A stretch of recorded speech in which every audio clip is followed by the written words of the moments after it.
कहानी की शुरुआत में हम अमेरिका के एक छोटे से टाउन में लोगों को नदी किनारे पिकनिक मनाते हुए देखते हैं। लेकिन तभी अचानक बिना किसी इंसान के एक बोट नदी में तैरती हुई उनके करीब आई।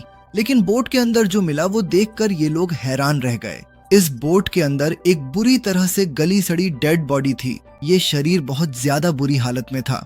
जल्द ही वहाँ का पुलिस चीफ जॉन हॉकिंस वहाँ पहुँच गया। हॉकिंस के आने से पहले ही फॉरेंसिक ऑफिसर कॉनी वहाँ पहुँच चुकी थी। उसने हॉकिंस को बताया कि डेड बॉडी बहुत बुरे हाल में है और इसके शरीर में हड्डियां तो हैं ही नहीं, सिर्फ मांस बचा है।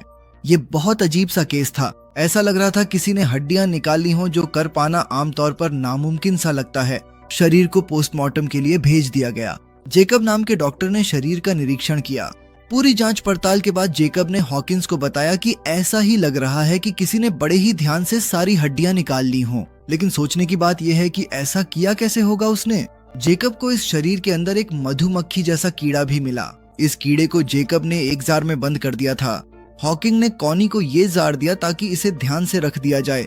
हो सकता है ये सबूत के तौर पर काम आ जाए और मौत के कारण का पता लगाया जा सके। जल्द ही कॉनी को इस आदमी का नाम पता चला। इस आदमी का नाम था डॉक्टर कोल पार्सन्स। वो एक साइंटिस्ट है जो लगभग 1 साल पहले यहाँ रहने आया था। उन्हें इस आदमी का वॉलेट और कुछ सामान बोट पर ही मिला।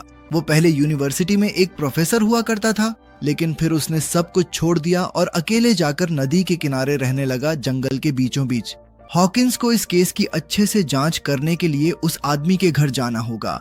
इसके बाद हम मेग नाम की एक लड़की को देखते हैं जो कि हॉकिंस की एक्स गर्लफ्रेंड है। मेग पुलिस के लिए जंगल की गाइड के तौर पर काम करती थी। हॉकिंस ने मेग से मिलकर इस केस के बारे में पूरी जानकारी दी। मेग उस साइंटिस्ट को जानती थी। लगभग 1 साल पहले मेग ने उस साइंटिस्ट की कुछ सामान लाने में मदद भी की थी। वो जानती थी कि ये साइंटिस्ट किसी एक्सपेरिमेंट पर काम कर रहा है, लेकिन इस एक्सपेरिमेंट के बारे में ज्यादा कुछ नहीं पता उसे। हॉकिंस ने मेग को अपने साथ चलने के लिए कहा ताकि इस केस की अच्छे से छानबीन हो सके और मेग इसके लिए तुरंत मान भी गई। हॉकिंस ने जेकब को भी साथ आने को कहा। इस छानबीन पर चलने से पहले हॉकिंस ने कुछ सूचना इकट्ठी की और तभी उसे एक और परेशान कर देने वाली खबर मिली।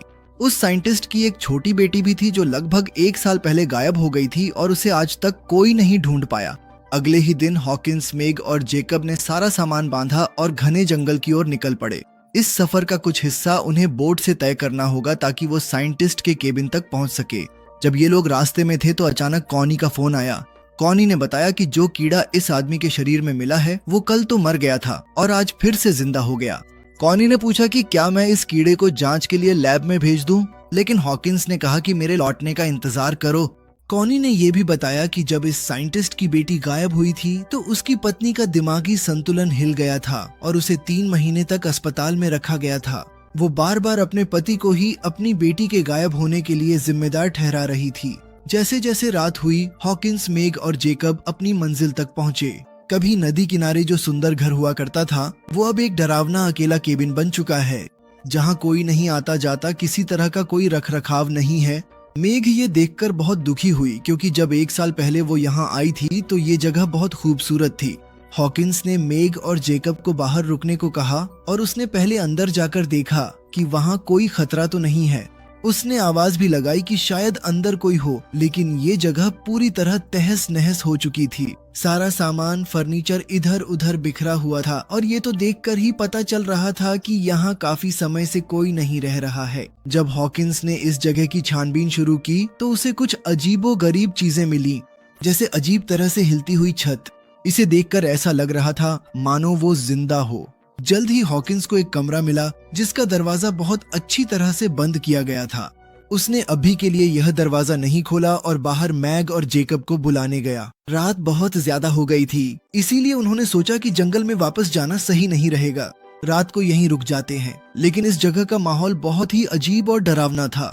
घर में घूमते हुए भी अजीब और डरावनी आवाजें गूंज रही थीं। हॉकिंस ने कहा कि डरने की बात नहीं है, ये आवाजें किसी चूहे या रकून की होंगी। लेकिन असल में तो टेंशन बढ़ती गई। अचानक इस केबिन की लाइटें जलने बुझने लगी, जिससे ये जगह और भी ज्यादा अजीब और डरावनी लगने लगी। जल्द ही उन्हें एक बेसमेंट का दरवाजा दिखाई दिया। उन्होंने सोचा कि नींद तो यहाँ वैसे भी नहीं आएगी, तो थोड़ी छानबीन ही कर लेते हैं। नीचे बेसमेंट में उन्हें एक बड़ी बिजली पैदा करने वाली मशीन मिली। ये अजीब सी मशीन एक बड़े इंडस्ट्रियल चार्जर जैसी लग रही है। पूरी तरह इस मशीन का क्या कम है ये उन्हें भी समझ नहीं आया, लेकिन ये मशीन काफी ताकतवर और खतरनाक लग रही है। हॉकिंस ने जो रिसर्च यहाँ आने से पहले की थी उसमें भी ऐसी किसी मशीन का जिक्र था।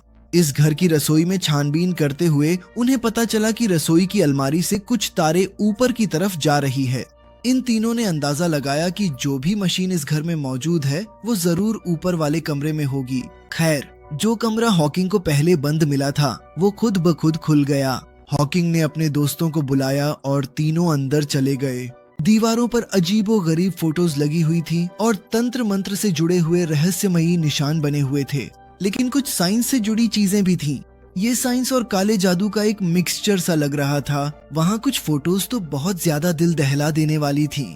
वो लोग छानबीन कर ही रहे थे कि अचानक एक मकड़ी ने जेकब के मुंह पर काट लिया। डरा और घबराया हुआ जेकब अपने कमरे के बाहर भागा। हॉकिंस ने कॉनी को फोन किया और कहा कि पता लगाओ ये अजीबोगरीब घर किसने बनाया है।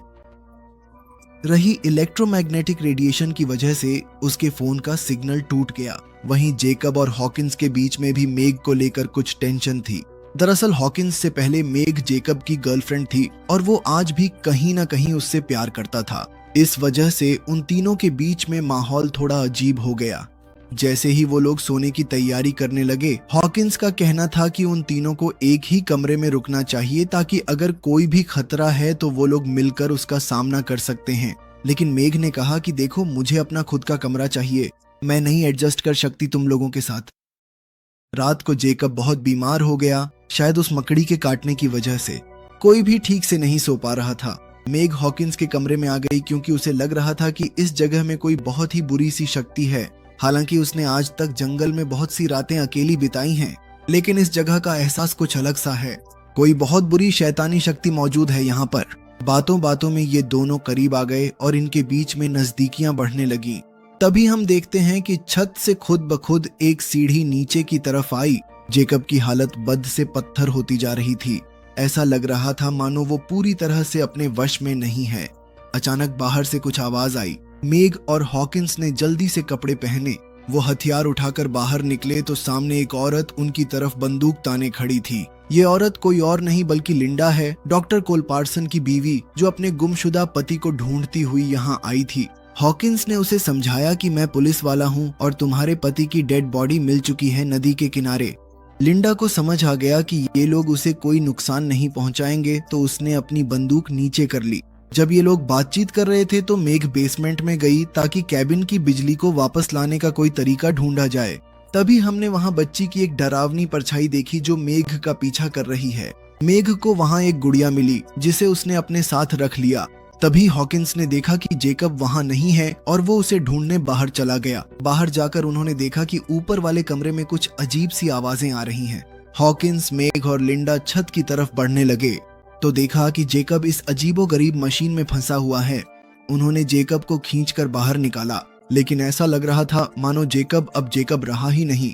वो पूरी तरह से खोया खोया लग रहा था। इसी घटना के दौरान लिंडा को अपनी खोई हुई बेटी की आवाज सुनाई दी, जो ऊपर वाले कमरे से अपनी माँ को आवाज लगा रही है। जेकब को मशीन से निकालने के बाद हॉकिंस और बाकी लोगों ने जेकब से सवाल पूछे कि ये मशीन आखिर शुरू कैसे हुई है और वो ऊपर वाले कमरे में क्या करने गया था। जेकब बेचारा घबराया और कमजोर सा लग रहा था। वो बार बार यही बात दोहरा रहा था कि मुझे नहीं पता ये सब कैसे हुआ। लिंडा उस मशीन के सामने खड़ी होकर थोड़ा घबराई हुई उसे देख रही थी। मेघ वहां आई और लिंडा से पूछा कि तुम्हें कोई अंदाजा है कि ये मशीन है क्या। लिंडा ने बताया कि एक इलेक्ट्रोमैग्नेटिक मशीन है जो बहुत ताकतवर मैग्नेटिक फील्ड बनाने में इस्तेमाल की जाती है। उसने आगाह किया कि मशीन इंसानों के लिए बहुत ही ज्यादा खतरनाक और जानलेवा है। हॉकिंस लिंडा को उस कमरे में ले गया जहां वो अजीबो गरीब फोटोज दीवारों पर चिपकी हुई थी। लिंडा ये सब देखकर और ज्यादा घबरा गई। वो अपने पति के साथ 10 साल रही है और उसे अच्छी तरह से जानती है कि ये काम उसका बिल्कुल नहीं है। उसने पूरे कॉन्फिडेंस के साथ कहा कि ये काम मेरे पति का बिल्कुल नहीं है। अब उसे डर था कि शायद किसी बेहद डरावनी चीज ने मेरे पति को अपने वश में कर लिया है। तभी हॉकिंस को वहां एक लैपटॉप मिला जिस पर पासवर्ड लगा हुआ था, तो वो उसे खोल नहीं पाया। उसने लिंडा से इस पासवर्ड को खोलने में मदद मांगी। इससे पहले कि वो कुछ करते, उन्हें खिड़की से घर के बाहर कोल खड़ा हुआ मिला जो कि जिंदा और बिल्कुल ठीक था। वो घबरा कर बाहर की तरफ भागे और समझ गए कि ये कोई भ्रम नहीं है, कोल सच में जिंदा है। गुस्से में लिंडा ने कोल को एक जोरदार थप्पड़ दे मारा, लेकिन कोल ने कोई उल्टा जवाब नहीं दिया। उसने कहा कि तुम्हारा गुस्सा जायज है और मारो चाहे मुझे। अंदर चलकर सब लोग आराम से बैठ गए। हॉकिंस ने कोल से पूछा कि तुम इतने वक्त से कहां पर थे और यहाँ क्या हुआ? ये घर ऐसी हालत में क्यों है? उसने नदी के पास बोट में मिली डेड बॉडी के बारे में भी कोल को बताया। कोल इन सब बातों को हंसकर टाल रहा था। उसने मशीन के बारे में किसी भी सवाल का सीधा जवाब नहीं दिया। पुलिस स्टेशन में कॉनी लगातार हॉकिंस से संपर्क करने की कोशिश कर रही थी। जो मक्खी उस लाश के शरीर में मिली थी वो जिंदा तो हो ही गई थी, लेकिन अब वो 2 मक्खियों में बदल चुकी है। इसकी वजह कोल की मशीन हो सकती है। वहीं हम देखते हैं कि जैकब की हालत अब बद से बदतर होती जा रही थी। उसके शरीर में डरावने बदलाव शुरू हो गए थे। नाखूनों के ऊपर नए नाखून उगने लगे, जल्द ही नए दांत भी, और हड्डियों के ऊपर हड्डियां उगने लगी। वो बहुत तेजी से बदल रहा था। ये सब कुछ शायद उस मशीन की रेडिएशन की वजह से हुआ है। हॉकिंस ने कोल से काफी सवाल जवाब किए, लेकिन कोल ने कोई भी सही जवाब नहीं दिया। यहाँ तक कि जब लिंडा ने उससे पूछा कि तुम कहाँ गए थे, तब भी उसने कोई खास ढंग का जवाब नहीं दिया। और इधर जेकब कोल की बातें इस तरह मान रहा था मानो वो उसका कोई नौकर हो। जब लिंडा जेकब की हालत देखने गई तो उसका शरीर इस तरह से बदला हुआ देखकर वो बहुत ज्यादा डर गई। वो तुरंत हॉकिंस और मैक को बताने गई। जेकब के शरीर में ऐसा भयानक बदलाव देखकर वो लोग समझ गए कि उन्हें जल्द से जल्द यहाँ से निकलना होगा। जब वो लोग बाहर निकले तो देखा कि जिस बोट से वो सब यहाँ पर आए थे वो अब गायब है। हॉकिंस को कोल के ऊपर अब और ज्यादा शक होने लगा, लेकिन कोल अभी भी इन सारी चीजों को मजाक में ले रहा था। हॉकिंस ने गुस्से में अपना आपा खो दिया। उसने कोल को एक जबरदस्त मुक्का दे मारा और उसे बांध दिया ताकि वो आगे किसी चीज में मुसीबत न पैदा कर सके। लिंडा ने कहा कि हमें थोड़ा ढूंढना चाहिए, यहाँ आसपास कोई तो होगा ही जो यहाँ से बाहर निकलने में हमारी मदद कर सके। हॉकिंस और मैक आसपास लोगों की तलाश में वहाँ से निकल गए। वो जल्द ही एक कैंपिंग साइट पर पहुंचे जहाँ बहुत सारा सामान पड़ा था। रहने खाने की भी जगह भी थी, लेकिन इस कैंप के अंदर बहुत सारी सड़ी गली डेड बॉडीज पड़ी हैं, जिन्हें देखकर वो दोनों तुरंत वहाँ से दूर भागे। ये घिनौना दृश्य देखकर मेघ उल्टियां करने लगी। हॉकिंस ने उसे शांत करने की कोशिश की, लेकिन इसी दौरान मेघ ने भावुक होकर कहा कि मैं प्रेग्नेंट हूँ, मेरे पेट में तुम्हारा ही बच्चा है। इस वक्त केबिन में लिंडा कोल के साथ अकेली थी। लिंडा ने जब सच की कड़ियों को जोड़ना शुरू किया तब उसे समझ आया कि कोल ने बहुत सी सच्चाई सबसे छुपा कर रखी है। उसने कोल के लैपटॉप के पासवर्ड में टिंकर बेल डाल दिया, जिससे लैपटॉप तुरंत खुल गया। दरअसल कोल उसे पहले इसी नाम से पुकारा करता था। थोड़ी छानबीन के बाद उसे लैपटॉप में कुछ डरावनी वीडियोस मिली, जिसमें कोल ने कई लोगों पर एक्सपेरिमेंट किया। हर आदमी जो उस मशीन से गुजरा वो अपने अंदर एक बुरी शक्ति के साथ बाहर आया, जैसे कि कोई बुरी ताकत उनके ऊपर कब्जा कर लेती हो। लिंडा को ये भी पता चला कि कोल खुद भी इस मशीन से गुजर चुका है और नदी के किनारे जो लाश मिली थी वो सच में कोल की ही है, और अब जो कोल उनके सामने है वो उसका पति नहीं, एक वैश्य दरिंदा है जिसे इस मशीन ने बनाया है। इन वीडियोस में उसने ये भी देखा कि कोल ने अपनी खुद की बेटी को भी इस भद्दे एक्सपेरिमेंट में बलि चढ़ा दिया। इसी बीच कोल ने लिंडा को उस कमरे में बंद कर दिया ताकि वो उसके काम में अड़चन न डाल पे। जब हॉकिंस और मेग वापस लौटे उन्होंने देखा कि कोल वहां से गायब है। हॉकिंस ने मेग को बाहर ही इंतजार करने को कहा ताकि वो अंदर जाकर देखे कि कोई खतरा तो नहीं है। उसने अपनी बंदूक उठाई और अंदर गया। जैकब का शरीर अचानक अंदर से खुलने लगा और एक खतरनाक जीव उसके बचे हुए शरीर से बाहर निकल आया, जिसने तुरंत हॉकिंस पर हमला कर दिया। हॉकिंस ने अपनी पूरी ताकत से इस दानव का सामना किया। ठीक तभी मेघ अंदर आ गई और इस दानव पर गोली चलाकर उसे मार गिराया। इस भयानक दृश्य को देखकर हॉकिंस ने फैसला किया कि उन्हें इस मशीन को खत्म करना होगा ताकि ये पागलपन खत्म किया जा सके। उसने मेघ की सुरक्षा के लिए उसे बाहर भेजा और मशीन को जलाने की तैयारी करने लगा। इसके लिए उसने पेट्रोल और देसी बमों का इस्तेमाल किया। जल्द ही लिंडा भी उस कमरे से बाहर निकल आई, हाथ में कुल्हाड़ी लिए। वो कोल को किसी भी हालत में खत्म कर देना चाहती थी। जब वो बेसमेंट में पहुंची तो उसने देखा कि उसकी बेटी मशीन के अंदर जा रही है। भावुक होकर लिंडा भी मशीन के अंदर चली गई और इस खतरनाक ताकत का शिकार बन गई। बाहर इसी महीने शिकार हुए लोग जंगल में कहीं कहीं से केबिन की तरफ बढ़ने लगे। मैग जितने लोगों को मार सकती थी उन्हें मारती रही, लेकिन कोई फायदा नहीं था। क्योंकि जंगल से ये अजीबोगरीब इंसान बहुत ज्यादा तेजी से बाहर आने लगे। उधर बेसमेंट में हॉकिंस को पेट्रोल मिला और वो उसे उठाकर ऊपर वाले कमरे में जाने लगा। अब लिंडा का शरीर भी काफी हद तक बदल चुका था, जिस वजह से मैग को मजबूरी में उसे भी गोली चलाकर खत्म करना पड़ा। ऊपर वाले कमरे में हॉकिंस और कोल के बीच हाथापाई शुरू हो गई। कोल ने हॉकिंस की 2 उंगलियां मुंह से काटकर अलग कर दी। हॉकिंस ने एक लोहे की रॉड से कोल का सर कुचल दिया। मौका मिलते ही हॉकिंस ने मशीन को आग लगा दी। आग बहुत जल्दी फैलने लगी थी, इसलिए हॉकिंस ने चिल्लाकर मैग को बाहर जाने के लिए कहा। मैग तो बाहर चली गई, लेकिन कोल दोबारा उठ गया और उसने हॉकिंस को पकड़ लिया ताकि वो बच न जा पाए। एक बड़े धमाके से पूरा घर उड़ गया और सब कुछ तबाह हो गया, लेकिन हॉकिंस ने उसे रोकने के चक्कर में अपनी जान कुर्बान कर दी। अब मैग अकेली रह गई थी और हर तरफ से अपने ऊपर हमला होता देखकर वो सुन्न पड़ गई। 8 महीने बाद हम देखते हैं कि मैग अपने घर पर एकदम सही सलामत है। कॉनी उसके पास आई ताकि हॉकिंस का कुछ सामान उसे दे सके। जैसे ही कॉनी सामान देकर गई, उसने ये सारा सामान जला दिया। इसके बाद हमने देखा कि मैग का सड़ा गला शरीर पेड़ के नीचे पड़ा था, जिससे पता चलता है कि असली मैग तो मर चुकी है। ये मशीन का बनाया हुआ एक बहरूपिया है और ये पक्की बात है कि उसके पेट में जो बच्चा है वो भी आम तो नहीं होगा। वीडियो पसंद आए तो लाइक कर देना, चैनल को सब्सक्राइब कर लेना। मिलते हैं अगली वीडियो में,